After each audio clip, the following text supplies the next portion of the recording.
Abdul Somad mungkin habis amalnya sudah ria.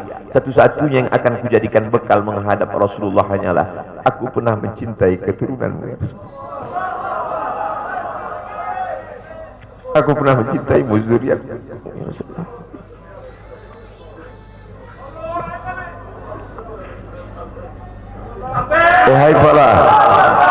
Wahai para pelaku pembuat dosa, wahai para pezina, wahai para peminum khamar yang belum bertaubat, kalau kalian belum sanggup untuk berbuat baik, kalau kalian belum mampu untuk beramal saleh, paling tidak jangan kalian sakiti zuriat Rasulullah. Jangan kalian keluarkan kata-kata, jangan keluarkan kata-kata fitnah. Bagaimana kalian akan menghadap Rasulullah? Bagaimana kalian akan menghadap Rasulullah?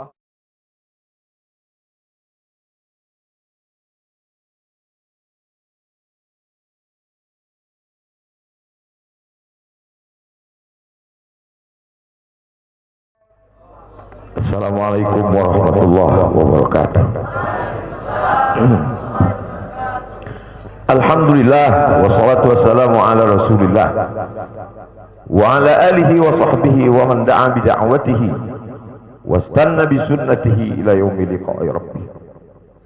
Al-habaib al-afadil al-ulama al-ajilla nafa'ana Allah bi ghaziri ulumihim wa bi husni adabihim wa lutfihim. Ja'alana Allah wa iyyahum ma'al habibil mustafa fi jannatihil ula.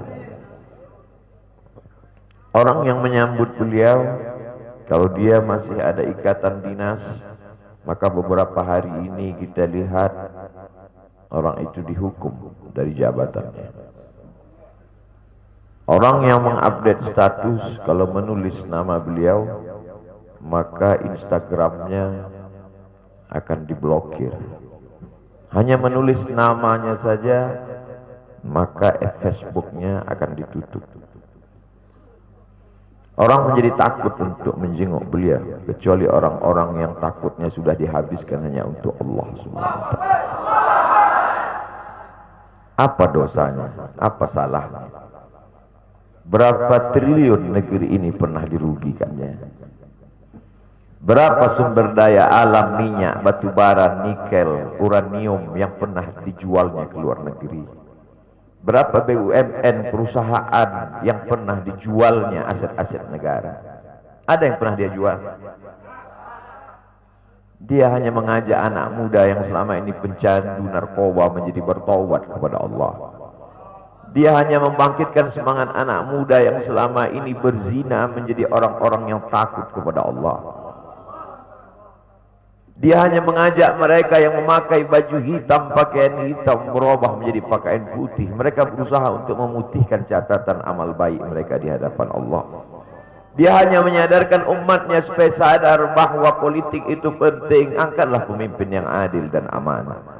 Dia hanya sedang mengajak umatnya supaya jangan memilih pemimpin kafir. Salahkah perbuatannya? Tidak. Dia tinggal negara demokrasi. Dalam dunia demokrasi, siapapun berhak untuk mengajak menyuarakan kebenaran. Dia tidak melawan sultan, dia tidak melawan ulil amri, dia tidak melawan siapapun. Dia hanya melawan ketidakadilan.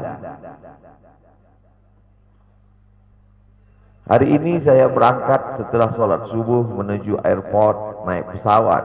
Setelah naik pesawat, naik mobil. Setelah naik mobil, jalan macet, saya mesti turun naik sepeda motor. Setelah naik sepeda motor pun juga tidak bergerak, jalan kaki. Akhirnya sampai kemari. Dalam hati saya berkata, celaka betul orang yang mengatakan kemarin katanya tidak ada akan menyambutnya. Sudah 3 hari, saya pikir 3 hari tidak ada orang lagi. Saya akan datang bisa duduk berdua dengan beliau. Saya tidak datang mau ceramah, saya tidak datang mau tausiah, saya tidak mau datang mau tablik akbar. Ternyata yang menyambutnya seramai ini, sebanyak ini, orang berjalan kaki, anak-anak muda berjalan kaki, orang tua, ibu-ibu duduk di pinggir jalan. Apa yang membuat mereka datang kemari? Satu, cinta. Lahu baru ni'aliha ahabbu ilayya wa asfadi balwaha, kata Qais. Debu yang menempel di sandal Laila lebih dapat menghilangkan rasa sakit dan duka aku. Hanya cinta kepada Laila, apalagi cinta kepada zuriat Nabi Muhammad sallallahu alaihi wasallam. Andai engkau orang alim, andai engkau hafal kitab, andai engkau mengerti kitab kuning, banyak ilmu, tapi ada kebencianmu kepada ahli bait Rasulullah SAW, hilang keberkahan ilmu. Andai engkau punya derajat seperti seorang wali, andai engkau diangkat Allah sebagai wali, maka jatuh derajat kewalianmu hanya karena kebencianmu kepada ahli bait. Apa kata Kiai Haji Maimun Zubair? Ahli bait itu seperti Quran yang lapuk. Andai ada ahli bait itu yang nakal, yang jahat sekalipun, dia tetaplah seperti Quran yang lapuk. Quran yang buruk, andai titiknya sudah tidak ada lagi, tak akan mungkin kau akan buang. Kau tetap juga akan jaga dia, kau akan cium dia. Kenapa? La yamassuhu illal mutahharun. Allah yang mensucikan.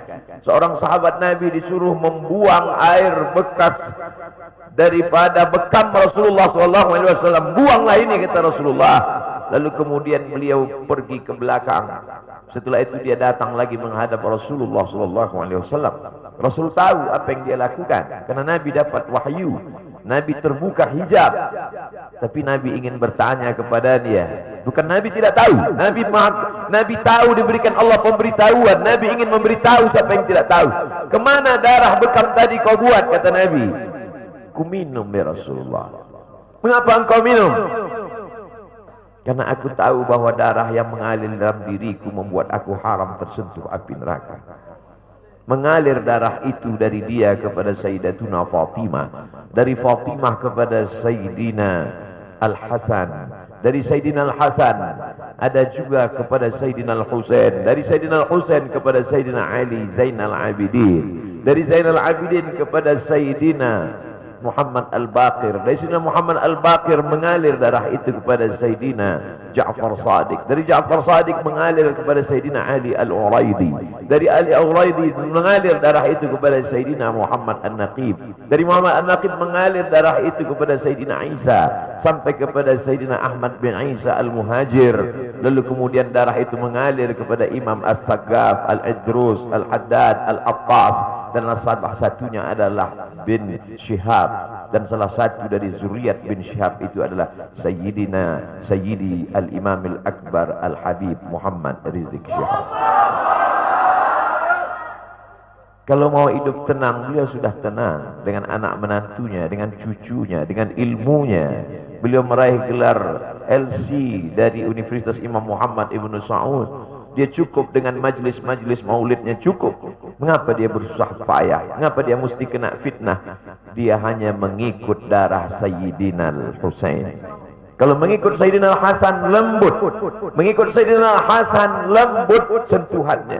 Maka para ahli bait ini mengikut dua aliran, Sayyidina Al-Hasan dan Sayyidina Al-Husain.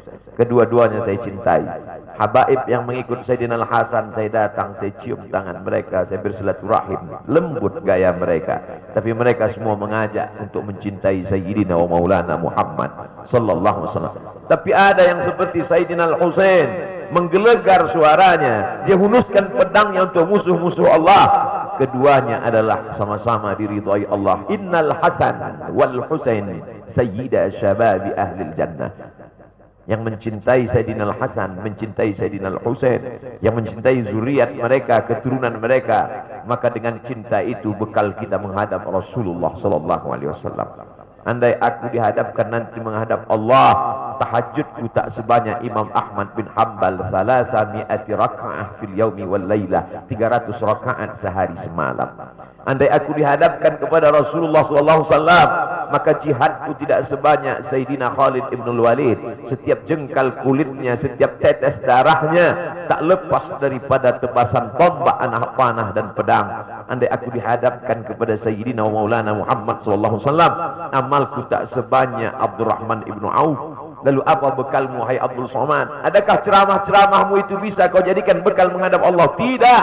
Sebagiannya sudah diambil oleh tatapan mataku melihat berapa subscriber, follower, dan viewer. Abdul Somad mungkin habis amalnya sudah ria. Satu-satunya yang akan kujadikan bekal menghadap Rasulullah hanyalah aku pernah mencintai keturunanmu. Aku pernah mencintai zuriat.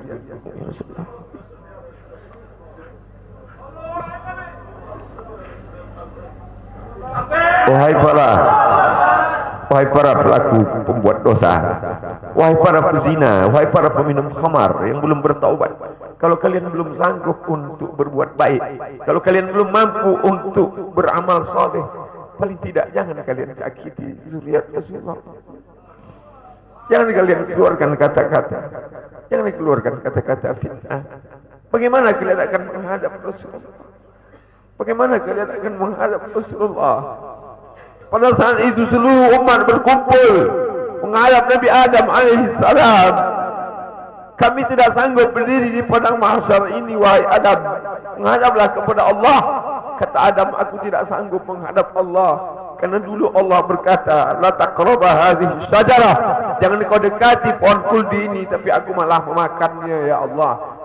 Mereka datang menghadap Nabi Nuh alaihissalam. Kata Nabi Nuh, aku tak sanggup menghadap Allah. Karena anakku durhaka. Sa'awi ila jalalin ya'simuni minal ma'. Aku akan naik ke atas bahtera perahu yang bisa menyelamatkan aku dari air. Aku tak sanggup menghadap Allah, kata Nabi Nuh alaihissalam.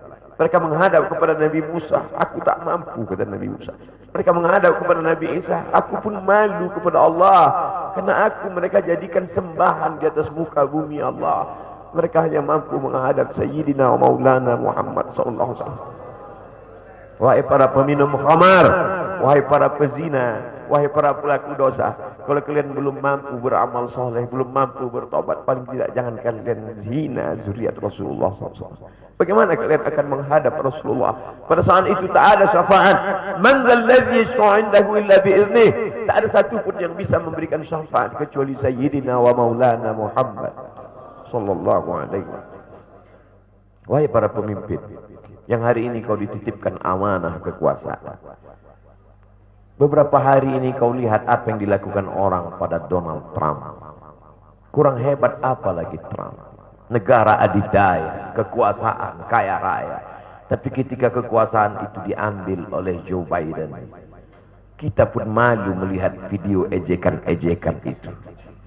Kalau hari ini kau punya kekuasaan, saudaraku, sampai masanya kau juga akan mengalami seperti yang dialami oleh Trump. Jabatan itu dicabut Allah Ta'ala. Saya masih melihat video bagaimana Bapak Susilo Bambang Yudhoyono sampai ke Pekanbaru beberapa tahun yang lalu. Di depan balihonya disobek. Beliau jenderal, ganteng, punya partai. Tapi setelah kekuasaan itu tak ada di tangannya, difitnah, dibuli, balihonya disobek. Bagaimana agaknya ketika tiga hal itu tak ada pada diri kita. Tidak jenderal, tidak ganteng, dan tak pula punya partai. Fa'tabiru ya ulil absar. Menangkap ikan di Bukit Selasih. Demikian, terima kasih. Assalamualaikum warahmatullahi wabarakatuh.